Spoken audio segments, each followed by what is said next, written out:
രാധത്തൻ പ്രേമത്തോടാണോ? അതും എനിക്ക് തോന്നുന്നു ഒരുപാട് പേര് വീണ്ടും വീണ്ടും റിപ്പീറ്റ് ചെയ്യുന്ന സോങ് ആണ് തോന്നുന്നുണ്ട് അല്ലേ? എല്ലാ ജനറേഷനും ഇന്നലെ പോലും ആ പാട്ട് പാടി ജയകൃഷ്ണൻ ഉണ്ടല്ലോ നമ്മൾ അത് നമുക്ക് ചിലപ്പോൾ തോന്നും അയ്യോ ഓവറായി ഒത്തിരി സ്റ്റേജിലായി.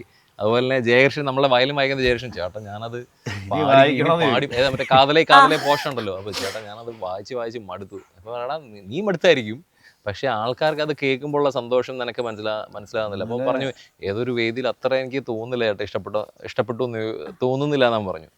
ഇന്നലെ ഞങ്ങൾ പ്രോഗ്രാമിന് ചെന്നവൻ ആ കാതലെ വായിച്ചപ്പോഴത്തേനും അവിടെ ആൾക്കാരങ്ങോട്ട് ആ ഇരുന്ന ആൾക്കാർ മുഴുവൻ അങ്ങ് ഇളകി ഭയങ്കര സന്തോഷമായി. അപ്പൊ ഞാൻ നോക്കിയിട്ട് ഇപ്പൊ എങ്ങനെ സ്റ്റേജിൽ ചോദിച്ചു. പക്ഷെ അവർക്ക് ഇഷ്ടമാണ്. അപ്പൊ നമുക്ക് അത് നമ്മൾ അവർക്ക് വേണ്ടി വീണ്ടും അതൊരു റിപ്പീറ്റ് ആയാൽ പോലും അത് എത്ര പ്രാവശ്യം കൊടുക്കുക അവർക്ക് ഇഷ്ടമുള്ള അത്രയും കാലം നമ്മളത് കൊടുക്കുക എന്നുള്ളതാണ് നമ്മളുടെ ജോലി. അത് പ്രണയം തന്നെയാണ്, പാടുന്ന പാട്ടും പ്രണയം തന്നെയാണ്. അതാണല്ലോ എൻ്റെ രസം. ആക്ച്വലി സിനിമയിലും അവർ തമ്മിൽ ഒന്നും ചേരുന്നില്ല അവസാനം വരെയും. ഇപ്പൊ കൃഷ്ണന്റെ രാധയുടെ പ്രണയമാണെങ്കിലും അങ്ങനെ തന്നെയാണല്ലോ, ആ പ്രണയം ഒന്നായിട്ടില്ല. അതുകൊണ്ടായിരിക്കും പെട്ടെന്ന് അതുകൊണ്ടായിരിക്കാം